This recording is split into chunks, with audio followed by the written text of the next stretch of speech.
Hello বাঙালি, কেমন আছো তোমরা? আমি পূজা আবার চলে এসেছি একটা নতুন ভিডিও নিয়ে। আর আমার চ্যানেলে জানাই তোমাদেরকে অনেক অনেক স্বাগত। শীতের শুরু মানেই আমাদের চারিদিকে শুধু ঘোরা আর ঘোরা। তো আজকে আমি চলে এসেছি ঘুরতে আলিপুর জেল মিউজিয়াম, যেটা কিন্তু একটা সময় জেল ছিল, ভাবা যায়। তো আজকে তোমাদের এটাই ঘুরে দেখাবার, যা রয়েছে কলকাতার বুকে এবং কোথায় কি রয়েছে, লোকেশন এবং প্রাইস ডিটেলস সমস্ত কিছু তোমরা এই ভিডিওতে পেয়ে যাবে। আগে গিয়ে আমি টিকিট কাটি, তারপর তোমাদের সাথে কথা বলছি। তো চলো ভেতরে যাওয়া যাক।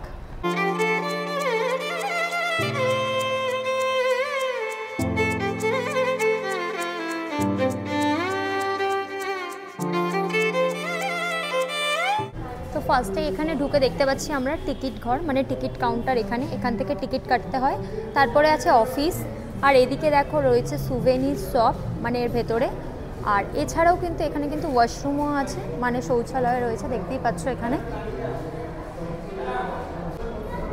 তো আমাদের টিকিট কাটা হয়ে গেছে, আর আমাদের টিকিট প্রাইস পড়লো হলো 30 টাকা করে, মানে পার পার্সন 30 টাকা করে, মানে দুজনের 60 টাকা করে পড়লো। তো এরপর ঘুরে তোমাদের দেখাবো। আর এখানে কিন্তু অনলাইনেরও ব্যবস্থা আছে, মানে তোমরা চাইলে অনলাইনেও টিকিট কাটতে পারবে যদি কারোর কাছে ক্যাশ না থাকে। আর এরপর তোমাদেরকে মিউজিয়ামটা আস্তে আস্তে ঘুরে দেখাবো। তো চলো। তো আমরা ভেতরে ঢুকেই গেছি, আর তোমাদেরকে টিকিট প্রাইসও বলে দিলাম। এবার তোমরা কিভাবে আসবে সেটাও তোমাদেরকে বলে দিচ্ছি। তোমরা এটা কিন্তু মানে কাছাকাছি নিয়ার মেট্রো স্টেশন আছে যতীন দাস পার্ক, যেখান থেকে কিন্তু তোমরা অটো বা বাসে আসতেই পারো। আর একদম কাছাকাছি মানে কালীঘাটের যে মেইন রাস্তাটা রয়েছে কালীঘাট মন্দিরে যাওয়ার, ওইখান থেকে ব্রিজটা ক্রস করে নিলেই কিন্তু তোমরা আলিপুর মিউজিয়ামে চলে আসতে পারবে। আর এখানে কিন্তু টিকিট কিন্তু 3 বছরের বাচ্চা যদি থাকে তার ওপরে, মানে 3 বছরের ওপরে কিন্তু টিকিট প্রাইসটা লাগবে। আর এখানে একটা শো হয় যেটা 6টা থেকে হয়, যার প্রাইস কিন্তু 100 টাকা করে। যদি তোমরা শো দেখতে ইন্টারেস্টেড থাকো তাহলে তোমরা কিন্তু 100 টাকা করে টিকিট কেটে শোটা দেখতে পারবে। শোটা কিন্তু হয় 6টা থেকে। আর এই মিউজিয়ামটি কিন্তু বন্ধ থাকে সোমবার, আর এছাড়া প্রতিদিনই খোলা থাকে 11টা থেকে কিন্তু 5:30 পর্যন্ত। আর আমি যেখানে দাঁড়িয়ে আছি এখানে কিন্তু পুরো মানে আলিপুর যে মিউজিয়ামটা আছে তার পুরোটা চার্ট রয়েছে, যেটা দেখে নিলে তোমাদের এবং আমার দুজনেরই সুবিধা হবে। তো এখানে সমস্ত কিছু রয়েছে, এবার একে একে তোমাদেরকে ঘুরে দেখাবো, কারণ মিউজিয়ামটি অনেকটাই বড়। তো চলো ঘুরে দেখানো যাক। আর আজকে যা ক্লাউডি ওয়েদার, জানি না কতটা কি ভালোভাবে দেখাতে পারবো। তো চলো দেখানো যাক মিউজিয়ামটা। আর এটা হলো আলিপুর মিউজিয়ামের ম্যাপ, মানে এখানে সমস্ত কিছু দেওয়া রয়েছে, কোথায় কোনটা আছে, কোনটা তোমরা দেখতে পারবে না দেখতে পারবে।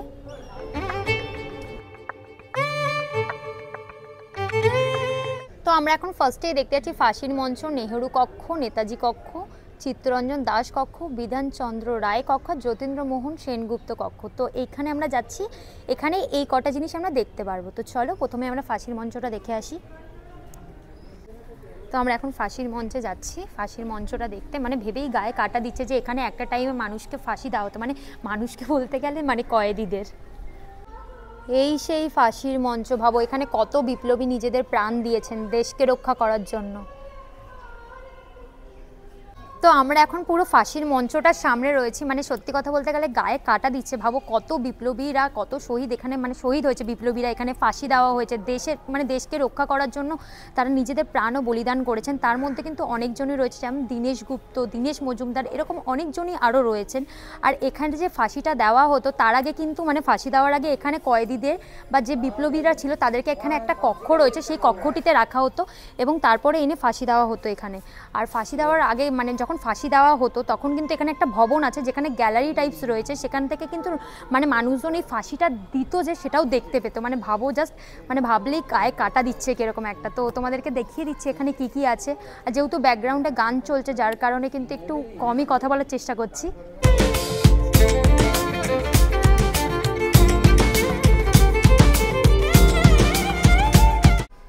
এই কক্ষটি হলো সেই কক্ষ যেই কক্ষ থেকে রাজনৈতিক বন্দীরা কিন্তু ফাঁসি যে দিত সেটা দেখতে পেতেন।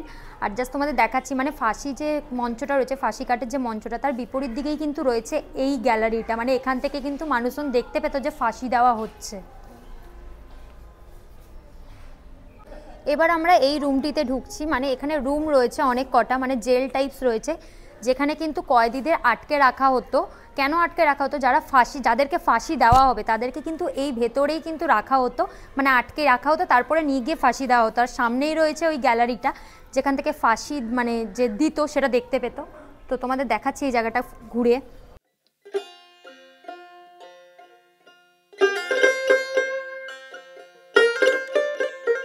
এবার তোমাদেরকে দেখাবো যে কয়েদিরা কোন রুমে থাকতো, মানে ফাঁসি দেওয়ার আগে বা ফাঁসি দেওয়ার পূর্বে কয়েদিদেরকে কিন্তু এই রুমগুলোতে বন্দি করে রাখা হতো।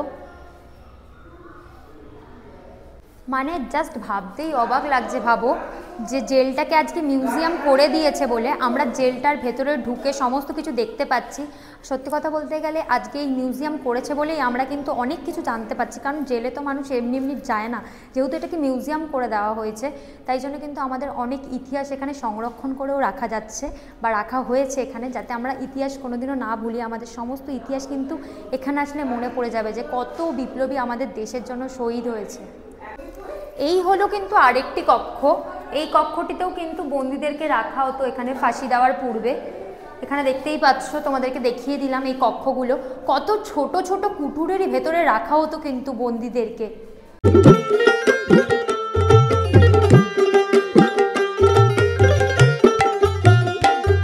এই আলিপুর জেলে যাদের যাদের হলো মানে এখানে ফাঁসি দেওয়া হয়েছিল বা যারা যারা শহীদ হয়েছিল তাদের সবার নাম এখানে দেওয়া রয়েছে, এবং কত খ্রিস্টাব্দে হয়েছিল সেগুলোও দেওয়া রয়েছে এখানে। তোমরা চাইলে পজ করে দেখে নিতে পারো। এখানে অনেক কিছুই লেখা রয়েছে ফাঁসির ব্যাপারে, তো তোমরা চাইলে এখানে পজ করে করে দেখতেই পারো, পড়ে নিতে পারো।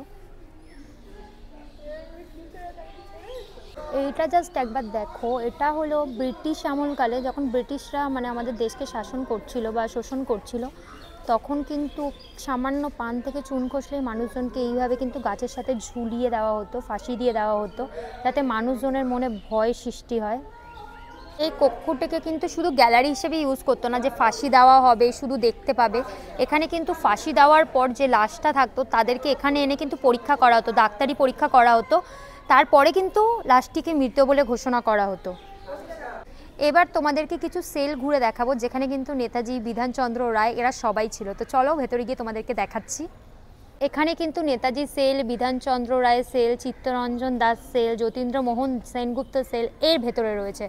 তো আমরা যাচ্ছি এর ভেতরে, তোমাদেরকে এগুলো ঘুরে দেখাবো ভেতরটা। আর ঠিক এটা কিন্তু আছে ফাঁসির মঞ্চ, ফাঁসির মঞ্চ ঠিক অপোজিটেই রয়েছে এই সেলগুলি। এবার তোমাদেরকে যে সেলটা দেখাবো সেটা হলো ভারতের অন্যতম স্বাধীনতা সংগ্রামী ডক্টর বিধানচন্দ্র রায়ের সেল। চলো দেখাই তোমাদেরকে।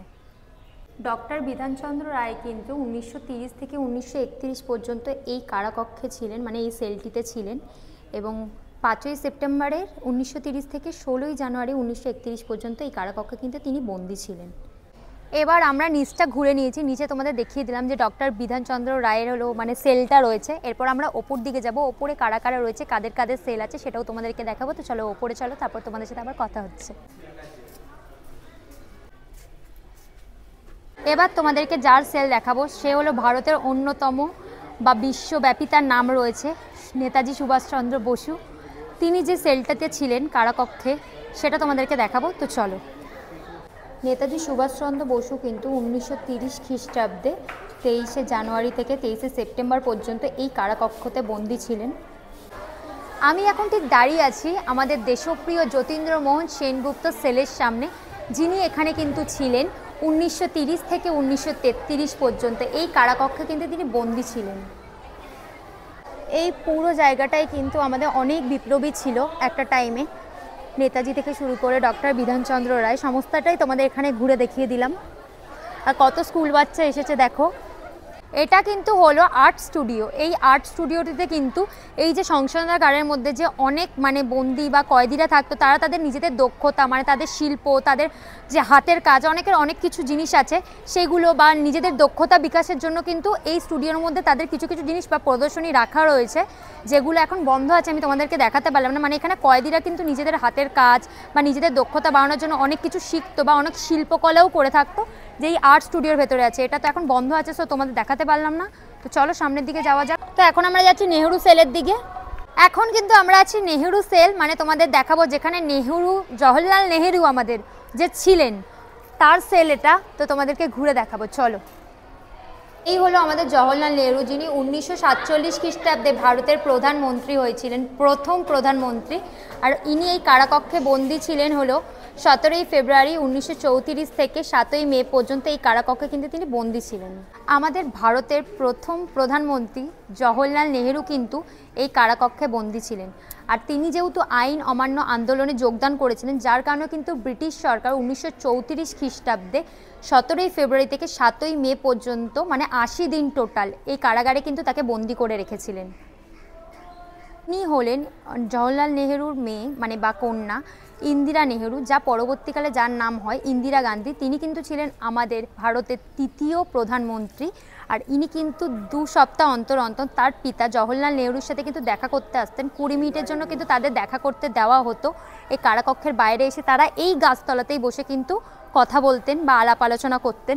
আর সেই জিনিসটাকে কিন্তু এখানে কিন্তু সংরক্ষণ করা হয়েছে, দেখতেই পাচ্ছ তোমরা। এবার তোমাদেরকে যেটা দেখাবো সেটা কিন্তু একটা টাইমে কিন্তু গুদাম ঘর ছিল, এখন যেটাকে রেনোভেট করে দেওয়া হচ্ছে সেমিনার বা লাইব্রেরি কক্ষ। মানে এখানে কিন্তু নানা বিপ্লবীদের সমস্ত কিছু জিনিস বইয়ের মাধ্যমে সংরক্ষণ করা হয়েছে। তো ভেতরটা তোমাদের একবার ঘুরে দেখাবো। এই হলো ভেতরের সেমিনার বা লাইব্রেরি কক্ষটা, কতটা বড় জাস্ট দেখো। এইখানেই কিন্তু রয়েছে বিভিন্ন বই, যা মানে আমাদের বিপ্লবীদের সম্বন্ধে। আর এই জায়গাটা হলো কিন্তু সেলফি জোন, মানে তোমরা এখানে সেলফিও তুলতে পারবে। আলিপুর সেন্ট্রাল মিউজিয়াম বা সেন্ট্রাল জেল যখন ছিল, এটাকে এখানে কিন্তু সাধারণ কক্ষ, এগুলো সমস্ত কিন্তু সবকটা সাধারণ কক্ষ, এখানেও কয়েদিদের রাখা হতো। আমরা মিউজিয়ামের ভেতরে 1 নম্বর সেল 2 নম্বর সেলে দেখে নিয়েছি কি ছিল, মানে সাধারণ কক্ষ ছিল 1 নম্বর সেল আর 2 নম্বর সেলে, আর 3 নম্বর সেলটা বন্ধ রয়েছে। আর 4 নম্বর সেলে রয়েছে পুলিশ মিউজিয়াম, যেটা তোমাদেরকে এখন আমি ঘুরে দেখাবো। 1908 খ্রিস্টাব্দে আলিপুর ষড়যন্ত্র মামলায় যে বই বা বোমাগুলো পাঠানো হয়েছিল তারই কিছু কিছু জিনিস এখানে সংরক্ষণ করা হয়েছে। এখানে বিভিন্ন ধরনের বোম রয়েছে, দেখো পিতলের বোম, তারপর এখানে লোহার বোমার খোল রয়েছে, তারপর এদিকে বোমার খোল, তামার বোমার খোল, অনেক ধরনের কিন্তু এখানে বোম রয়েছে দেখো ছোট ছোট। এই উল্টো পাশে কিন্তু অনেক ধরনের পিস্তল রয়েছে, জাস্ট দেখো তোমরা একবার। এগুলো কবে কোথায় কেন ব্যবহার করা হয়েছিল এগুলো সমস্ত কিন্তু রয়েছে, মানে যে ধরে ফেলেছিল আলিপুর ষড়যন্ত্র মামলা করতে আসার সময় যে করেছিল যারা, তাদের থেকে যে জিনিসগুলো পাওয়া হয়েছে সেগুলো কিন্তু এখানে রয়েছে, সমস্ত কিছু সংরক্ষণ করা হয়েছে এই জায়গাটাতে। আর এখানে অনেক কিছু হিস্ট্রি লেখা আছে যেগুলো আমি তোমাদেরকে দেখিয়ে দিচ্ছি, তোমরা চাইলে পজ করে করে একটুখানি পড়ে নিও।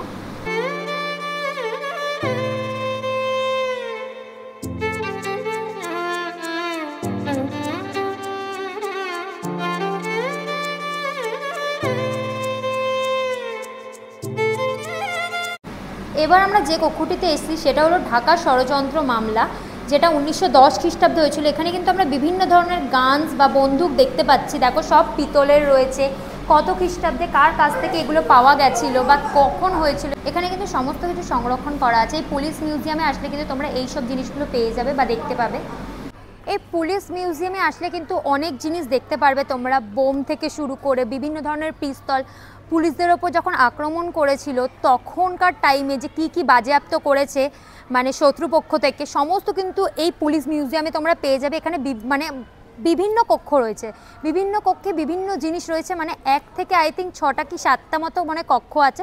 6টা 7টা কক্ষের মধ্যে কিন্তু বিভিন্ন, যেমন ঢাকার দেখালাম তোমাদেরকে, তারপর আলিপুর ষড়যন্ত্র মামলার দেখালাম, এরকম অনেক রয়েছে যেগুলোর মধ্যে কিন্তু অনেক কিছু রয়েছে সেলগুলোর মধ্যে, মানে যেমন গানস বোম অনেক কিছু তার সম্বন্ধে তোমরা জানতে পারবে। তো তোমরা এই পুলিশ মিউজিয়ামটা এসে একবার মানে মাস্ট ঘুরে যেও, খুব ভালো লাগবে। দ্বীপান্তরের বন্দি জীবন যেটা রয়েছে মিউজিয়ামের ভেতরে, এটা কিন্তু অ্যাকচুয়ালি হলো ওয়াচ টাওয়ার।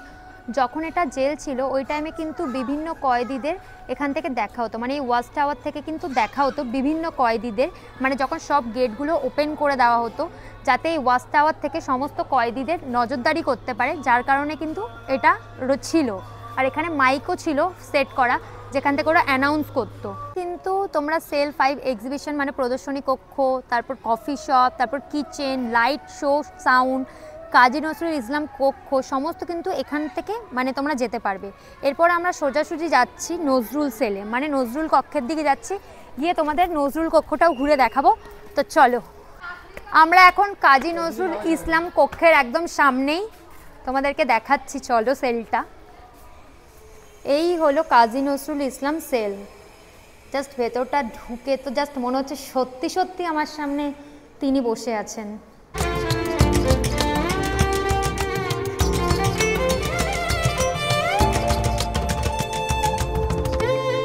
এই জায়গাতে কিন্তু কাজী নজরুল ইসলামের কিছু বইও রাখা রয়েছে, আর তাছাড়া অনেক দেখো এখানে ফটোজ রয়েছে তার নিজের, আর এখানে অনেক কিছু খুব সুন্দরভাবে ডেকোরেট করা।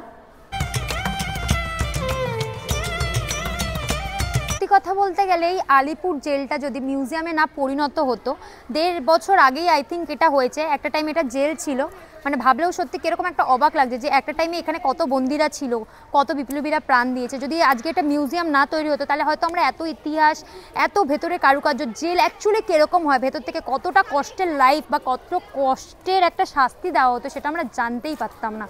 সত্যি কথা বলতে গেলে মিউজিয়ামটা হওয়ার পরে আমরা এত কিছু জানতে পারছি, এবং আমি চাই এটা যেন বছর বছর ধরে সংরক্ষণ করা হোক, যাতে আমাদের পুরনো ইতিহাস সবসময় তরতাজা থাকে আমাদের কাছে। আমরা এখন আছি ঐতিহাসিক কারাকক্ষের ভেতরে। এখানে ব্রিটিশ আমলকালে যে কিভাবে বন্দীদেরকে শাস্তি দেওয়া হতো, কিভাবে টর্চার করা হতো, সমস্ত কিন্তু এখানে তুলে ধরা হয়েছে।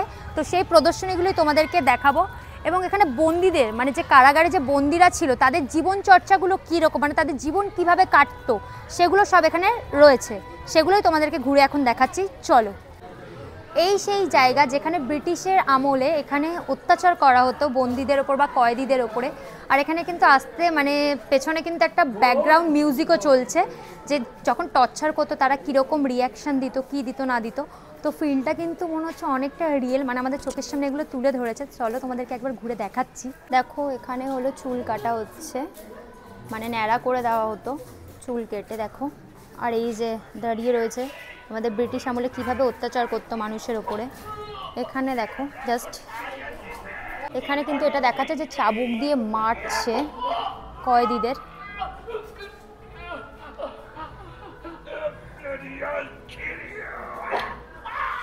দেখো কয়েদিরা এরকম ঝাড় দিত। আগে কিন্তু কয়েদিদের এরকম পোশাক পরিয়ে রাখা হতো। এরপরে দেখাবো যে দেখো কয়েদিদের লাইফটা কিরকম। এখানে স্নান করছে, ইনি কাপড় জামা কাচছেন। দেখো কয়েদিদের এগুলো কিন্তু সব বেড, মানে এরকম সিমেন্টের যে বিছানা তার উপরে একটা জাস্ট কার্পেট টাইপস পাতা, এরকম জায়গায় কিন্তু বন্দিরা থাকতো বা কয়েদিরা থাকতো। আর এখানে ঢোকার পর না, সত্যি কথা বলতে গেলে আমার মনে হচ্ছে আমার সামনে সত্যি সত্যি এতগুলো কয়েদি দাঁড়িয়ে আছে, মানে এতটা রিয়েল মনে হচ্ছে। ভাবো তো এরকম লাইফ তোমরা কাটাতে পারবে? এরকম ছোট্ট কুঠিরের মধ্যে এত অন্ধকার, মানুষজনকে দেখতে পায় না, বন্দীদের লাইফ এইভাবে কাটতো। তার উপর শুধু শুধু ইংরেজরা অত্যাচার করতো, মানে কতটা বাজেভাবে মানে আমাদের দেশ ছিল, মানে এত বাজে অবস্থায় ছিল স্বাধীনতার পূর্বে। এইটা দেখে বুঝতেই পারছো, মানে জেলের ভেতরে যে সব থেকে বড় মানে গায়ে জোর যার মুল্লুক তার যেরকম ব্যাপারটা হয়, যিনি গুরু তার সবাই এখানে গা হাত পা টিপে দিচ্ছে। আর এখানে কয়েকটা স্ট্যাচু করা রয়েছে, যে কয়েদিরা দাঁড়িয়ে রয়েছে জানলার ধারে দাঁড়িয়ে ভাবছে। মানে এখানে এই জায়গাটাতে, এই সেলটাতে ঢুকলে তোমরা পুরো একদম একটা কয়েদির লাইফ যেরকম হয় ওই জিনিসটা তোমরা ফিল নিতে পারবে। দেখো এখানে ইনি একজনকে ভরসা দিচ্ছে, মানে একজন ভেঙে পড়েছে আর একজন ভরসা দিচ্ছে এখানে। আর এই থালাগুলো কিন্তু দেওয়া হতো জেলের ভেতরে, আর তাদের পোশাকও কিন্তু দেওয়া হতো, এরকম পোশাক থাকতো তাদের। এখানে একজন শুয়ে রয়েছে দেখাচ্ছে। আর এখানে কিন্তু রান্না বান্না চলছে, মানে কয়েদিরা রান্না বান্না সব করছে নিজেদের খাবারের জন্য। এই মিউজিয়ামটির টাইম পিরিয়ড তোমাদের সমস্ত কিছু আমি বলে দিয়েছি, যে 11টা থেকে 5:30 অবধি। আর এতটা বড় মিউজিয়ামটা যে 11টা থেকে 5:30 অবধিও মানে ঘুরে শেষ করা যাবে না। তারপরেও তোমরা চাইলে কিন্তু একটা শো নিতে পারো। এখানে 6টা থেকে যেটা শোটা হয় 100 টাকা করে প্রাইস। নানা বিপ্লবীদের সম্বন্ধে এখানে অনেক তথ্য তোমরা জানতে পারবে। আর ঘুরতে ঘুরতেই যেহেতু 5:30 বেজেই যাবে, তো 6টার দিকে তোমরা আশা করি এটা দেখে মানে পুরোটা ফিল নিয়ে যেতে পারবে। এগুলো দেখার সাথে সাথে যদি তোমরা এই ভিডিওটা মানে যে তো শোটা হয়, লাইট শোটা বা যেটা সম্বন্ধে সমস্ত কিছু জানা যাবে, মানে পুরো আলিপুর সেন্ট্রাল জেলটার ব্যাপারে, যেটা আগে জেল ছিল এখন মিউজিয়ামে পরিণত হয়েছে, ওটার ব্যাপারে তোমরা সমস্ত তথ্য যদি জানতে পারো তো তোমাদের আরও বেশি ইতিহাসটা তত্তাজা লাগবে। তো এখন আমরা এদিকটা ঘুরে নিচে, এরপর যাচ্ছি কি দেখতে সেটাও তোমাদেরকে দেখাবো। চলো। এতটা বড় মিউজিয়ামটা যে কভার করাটা খুব ডিফিকাল্ট হয়ে যাচ্ছে আমার কাছে। এই মিউজিয়ামটির ভেতরে এই কি সুন্দর দেখো দুর্গা মূর্তিটা দেখলাম, কি ভালো লাগছে দেখতে, কতটা ইউনিক আর কতটা মিষ্টি। এখানে দেখো আমাদের ভারতের বিভিন্ন ধরনের পয়সা রয়েছে, যেগুলো তো আমার জন্মের আগেকার। এই 20 পয়সা, তারপর এটা যেমন 5 টাকা, এদিকে 75 পয়সা, অনেক ধরনের পয়সার কয়েন, এগুলো সব ডিজাইন করা রয়েছে দেখো কত সুন্দরভাবে, যেগুলো তো আমি হাফ চোখেও দেখিনি। মানে আমার জন্মের আগে এইসব টাকাগুলো চলতো, এখন তো চলেও না। এই দেখো এটা হলো 1 আনা, আমি তো দেখিনি, যেটা 1954 খ্রিস্টাব্দে হয়েছিল, আমি তো তখন জন্মই হয়নি, মানে এত আগেকার, আর আমি দেখিও নি কোনোদিনও 1 আনা। এখানে কত ধরনের কয়েন রয়েছে, তার মধ্যে একটা দেখো কি সুন্দর দুর্গা মূর্তি রয়েছে এখানে। তোমাদেরকে এবারে এক্সিবিশন রুম বা প্রদর্শনী কক্ষ দেখাবো কি কি আছে না আছে ভেতরে। এই হসপিটাল বিল্ডিং এক্সিবিশনে যদি তোমরা আসো তাহলে তোমরা গ্রাউন্ড ফ্লোরে কি কি দেখতে পারবে আর ফার্স্ট ফ্লোরে কি কি দেখতে পারবে, সমস্ত কিছু রয়েছে। আর এখানে দেখো একটা কি সুন্দর কত বড় বন্দুক রয়েছে।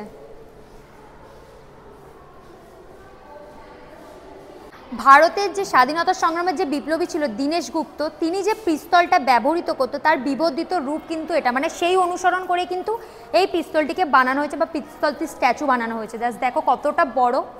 আর এটা কিন্তু পুরো মানে লোহা দিয়ে করা রয়েছে, মনে হচ্ছে লোহা না পিতল। আমরা সবাই জানি যে নেতাজি আমাদের যে ভারতের যে মানে সংগ্রামটা হয়েছিল বা স্বাধীনতার সংগ্রামে কিন্তু এক মানে মূল আকর্ষিত তারা। তো এখানে তার সমস্ত কিন্তু রয়েছে, মানে এক্সিবিশন মানে সবাই জানো যে প্রদর্শনী কক্ষ, এখানে তার সম্বন্ধে সমস্ত কিছু রয়েছে, তার সম্বন্ধে ডিটেলস থেকে শুরু করে সমস্ত কিছু রয়েছে এখানে। মানে তোমরা এখানে আসলে তোমরা দেখতে পারবে যে নেতাজির সম্বন্ধে যা যা রয়েছে, তিনি কি কি করেছেন, এগুলো সমস্ত কিন্তু ডিটেলস এখানে তোমরা পেয়ে যাবে। মানে এখানে প্রদর্শনী করা হয়েছে এই এক্সিবিশন রুমে, তোমরা এইসব ডিটেলসগুলো পেয়ে যাবে। নেতাজি ছাড়া অনেক বিপ্লবীই রয়েছে, তাদের সম্বন্ধেও আছে। তো গ্রাউন্ড ফ্লোরে আমরা নেতাজিটাই দেখতে পেলাম, তাই তোমাদেরকে নেতাজিটাই ঘুরে দেখালাম। এক্সিবিশন কক্ষটা কিন্তু আগে হসপিটাল ছিল, মানে আলিপুর জেলের এটা হসপিটাল ছিল। কয়েদিদের বিভিন্ন শরীর খারাপ এটা ওটার জন্য এটা হসপিটাল ছিল, তো এখানে আসতো মানে চিকিৎসা করা হতো এখানে মানে কয়েদিদের। কিন্তু এখন এই হসপিটালটাকে তুলে যেহেতু মিউজিয়াম করে দেওয়া হয়েছে, তো রেনোভেট করে এই হসপিটালটাকে কিন্তু এখন এক্সিবিশন কক্ষ করে দিয়েছে, যেখানে বিভিন্ন বিপ্লবীদের সমস্ত ইতিহাস এখানে তুলে ধরা হয়েছে বা প্রদর্শনী করা হয়েছে। ঔপনিবেশিক শাসনের সূচনা কিভাবে শুরু হয়েছিল তার সমস্ত প্রদর্শনী কিন্তু মানে ফার্স্ট ফ্লোরে আছে। এরপর আমরা ভেতরে গিয়ে সেটা তোমাদেরকে দেখাচ্ছি।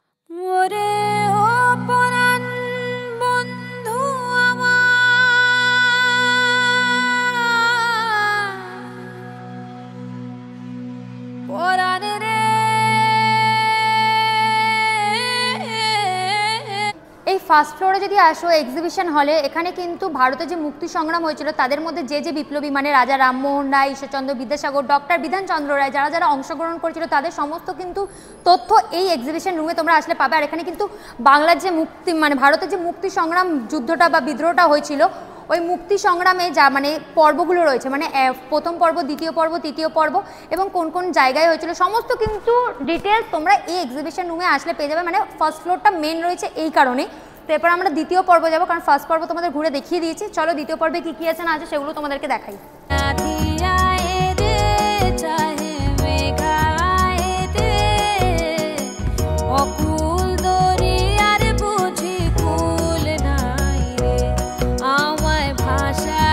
ভারতের মুক্তি সংগ্রাম বাংলার দ্বিতীয় পর্বে ঢুকলে তোমরা দেখতে পারবে মাস্টারদা সূর্য সেন, প্রীতিলতা ওয়েদার, তারপরে হলো আমাদের ক্ষুদিরাম বসু, দেশবন্ধু চিত্তরঞ্জন দাস, এদের সমস্ত স্ট্যাচু এবং এরা যে যুদ্ধে ছিলেন বা যে দেশের জন্য যে প্রাণ দিয়েছেন বা দেশের জন্য যে লড়ে গেছেন তার সমস্ত তথ্য কিন্তু তোমরা এখানে পেয়ে যাবে। এবং বঙ্গভঙ্গ আন্দোলন এর সমস্ত ডিটেলস তোমরা এই এক্সিবিশন রুমে তোমরা পেয়ে যাবে।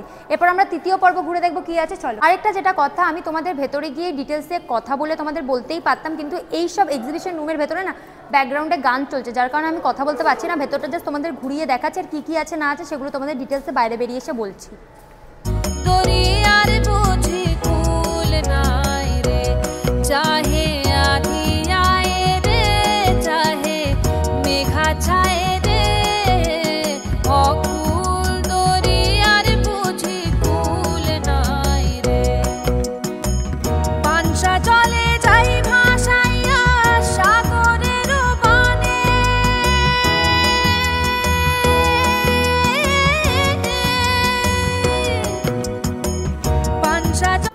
কক্ষে এক্সিবিশন কক্ষে মানে তৃতীয় পর্বে তোমরা ঢুকতে পারলে দেখতে পারবে আমাদের মহাকবি কাজী নজরুল ইসলাম, রবীন্দ্রনাথ ঠাকুর, অরবিন্দ ঘোষ, তাদের সম্বন্ধে বিভিন্ন তথ্য। যখন আমাদের দেশ স্বাধীন হয়ে গেছিলো, স্বাধীনতার সময় যে মানে সিচুয়েশানটা বা যে পরিস্থিতিটা ছিল সেটাকে তুলে ধরা হয়েছে এই এক্সিবিশন রুমে। এখানে আসলে তোমরা স্বাধীনতার সময় যে মানে কী ছিল না ছিল সমস্ত তথ্য বা সমস্ত ডিটেলস কিন্তু তোমরা এই রুমটাতে আসলে পেয়ে যাবে।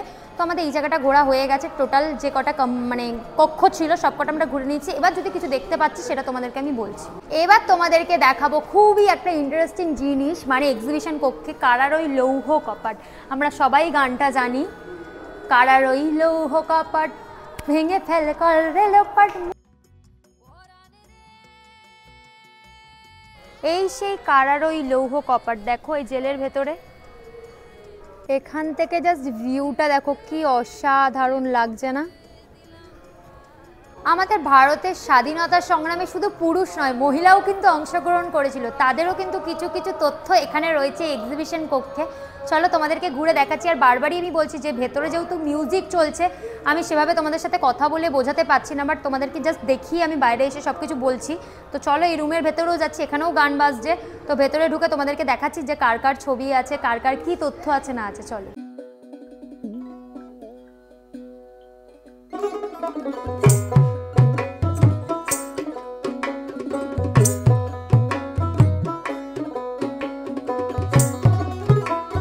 আমাদের ভারতের ইতিহাসের মধ্যে অনেকই কিন্তু ওম্যান ফ্রিডম ফাইটার আছে, মানে মহিলা বিপ্লবী। তাদের অনেকেরই নাম কিন্তু আমরা জানি বা আমাদের চোখে পড়ে, যেমন নিবেদিতা, সরলা দেবী, তারপর আমাদের প্রীতিলতা ওয়েদার, অনেকজন আছে যাদের কিন্তু ভেতরে এখানে শ্রদ্ধাঞ্জলির ব্যবস্থা করেছে। মানে এখানে তাদের সমস্ত মানে ফটোস থেকে শুরু করে তারা মানে যে স্বাধীনতার সময় যে কীভাবে নিজেদের প্রাণ দিয়েছে বা দেশের জন্য যে লড়ে গেছেন তার সমস্ত কিন্তু তথ্য এক্সিবিশন রুমে কিন্তু তোমরা পেয়ে যাবে, এখানে মেয়েদের সমস্ত কিছু।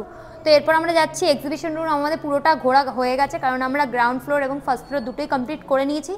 এরপরে আলিপুর মিউজিয়ামে আমরা কি দেখছি সেটাও তোমাদেরকে দেখাচ্ছি। আলিপুর মিউজিয়ামে আসলে কিন্তু তোমরা ফুড কোর্ট থেকে শুরু করে রেস্টুরেন্ট, কফি হাউস সমস্ত কিছু পেয়ে যাবে, কারণ এখানে কিন্তু বাইরের খাবার অ্যালাউ নেই। তো তোমরা খাওয়া দাওয়া যদি করতে চাও তো অবশ্যই তোমাদের ভেতর থেকে নিতে হবে। তো এইটা হলো ফুড কোর্ট জোন। এই জায়গাটা দেখো কতটা বড় এরিয়া নিয়ে ফুড কোর্ট জোনটা। এরপরে তোমাদেরকে কফি হাউসটা কোন জায়গায় আছে বা রেস্টুরেন্টটা কোথায় আছে সেগুলোও তোমাদেরকে ডিটেলসে আমি দেখিয়ে দেবো। তো তোমাদের ফুড কোর্টটা দেখিয়ে দিলাম, এরপর চলো বাইরের দিকে যাওয়া যাক। দেখো এখানে বিভিন্ন ধরনের মানে ভারতের যে মুদ্রাগুলো ছিল বা ভারতের যে পয়সা, যেগুলো মানে ওই 8 আনা বলে, 50 পয়সা, তারপরে 1 পয়সা, 1 আনা, বিভিন্ন ধরনের এখানে কিন্তু মানে আগেকার যে টাকাগুলো ব্যবহৃত হতো ভারতে সেগুলো কিন্তু সব কিছু এরকমভাবে রাখা রয়েছে। দেখো এটা একটা 5 টাকার কয়েন রয়েছে, খুব সুন্দর করে সাজানো।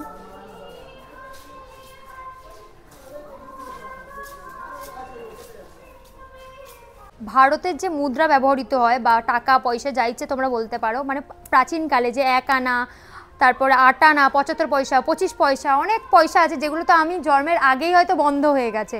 ওই সব মানে পয়সা বা মুদ্রাগুলোকে কিন্তু এখানে ঐতিহ্য হিসাবে তুলে রাখা রয়েছে বা সংরক্ষিত করে রেখেছে, যাতে পরবর্তীকালের মানে যে প্রজন্ম তারা সমস্ত কিছু এগুলো দেখতে পারে বা জানতে পারে। কারণ এখন তো এগুলো নেই বললেই চলে এইসব মুদ্রাগুলো, কিন্তু এখানে রয়েছে সব কিছু, যাতে এই মিউজিয়ামতে আসলে পুরনো ঐতিহ্যগুলো সংরক্ষণ করেছে যাতে যাতে পরবর্তী প্রজন্ম এই ঐতিহ্যগুলো বা এই ঐতিহাসিক জিনিসগুলো সব কিছু তারা দেখতে পায়।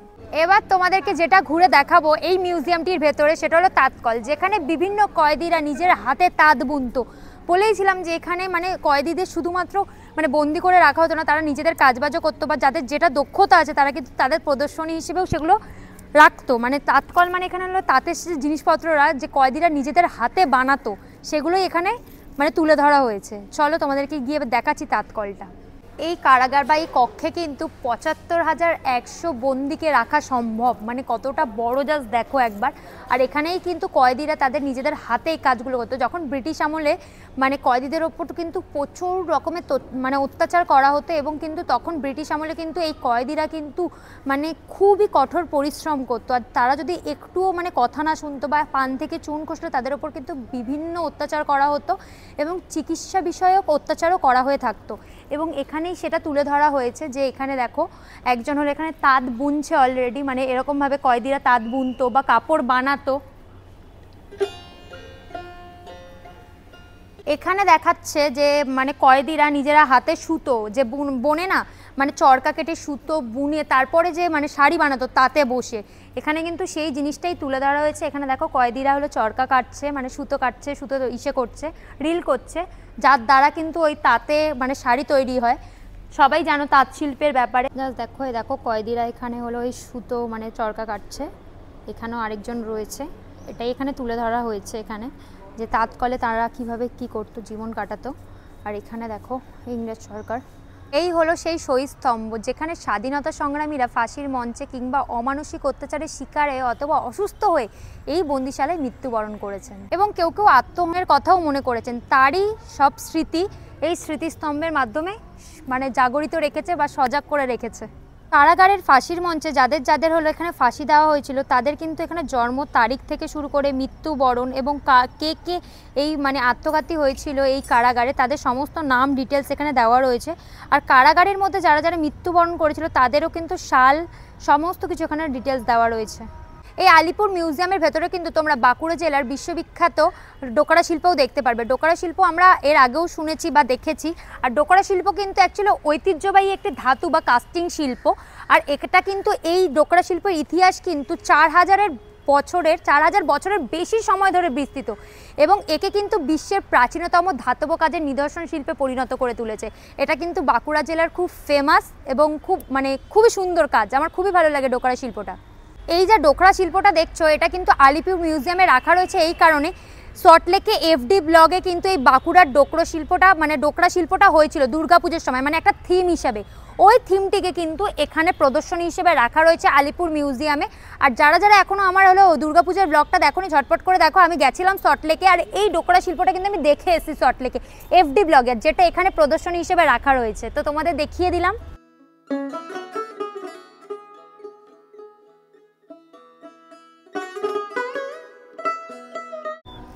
আমার ঠিক পিছনেই কিন্তু রয়েছে কফি হাউস। তোমরা চাইলে কফি হাউসেও আসতে পারবে, মানে তোমরা একদম এন্ট্রির সঙ্গেই দেখতে পারবে বাঁ হাতেই তোমাদের পড়বে কিন্তু কফি হাউস। আর যদি বেরোনোর সময় যাও তাহলে কিন্তু ডান হাতে তোমাদের কফি হাউসটা পড়বে। তো আমি কফি হাউসে যাচ্ছি না, এখানে আছে সেটা তোমাদেরকে দেখিয়ে দিলাম।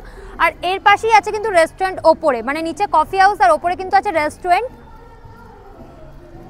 তো আলিপুর মিউজিয়ামের ভেতরে রয়েছে সুভেনির শপ, যেখানে বাংলার হস্তশিল্প এখানে অনেক কিছু রয়েছে।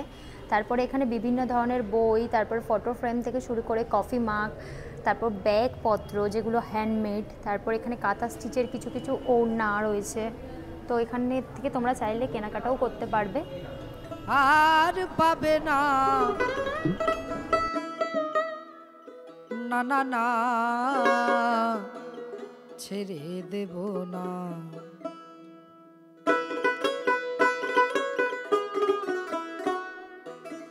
এই আলিপুর জেল মিউজিয়ামটা কিন্তু অনেকটা বড়, তাও কিছু কিছু জোন একটু বন্ধ করা আছে কারণ এটাকে এখন রেনোভেট করা হচ্ছে আরও বড় করার জন্য। তো যতটা ছিল ততটা তোমাদের তো ঘুরে দেখিয়েই দিলাম। আলিপুর মিউজিয়ামে যে লাইট অ্যান্ড সাউন্ড শোটা হয় ওটা কবে কবে হয়, কটা থেকে হয়, কোন কোন ল্যাঙ্গুয়েজে হয়, সমস্ত কিন্তু এখানে ডিটেলস দেওয়া রয়েছে। তো তোমরা চাইলে এখান থেকে পজ করে দেখে নিতে পারো। তো আজকে তোমাদেরকে আলিপুর মিউজিয়ামটি আমি ঘুরে দেখালাম, তোমাদের কেমন লেগেছে অবশ্যই জানিও। আমি সমস্ত ডিটেলস দেওয়ার চেষ্টা করেছি যতটা আমার দ্বারা সম্ভব হয়েছে। তো ভিডিওটা তোমাদের কেমন লেগেছে অবশ্যই কমেন্ট করে জানিও। আবার দেখা হবে অন্য কোনো ব্লগে। ততক্ষণ তোমরা সুস্থ থাকো, ভালো থাকো, টাটা।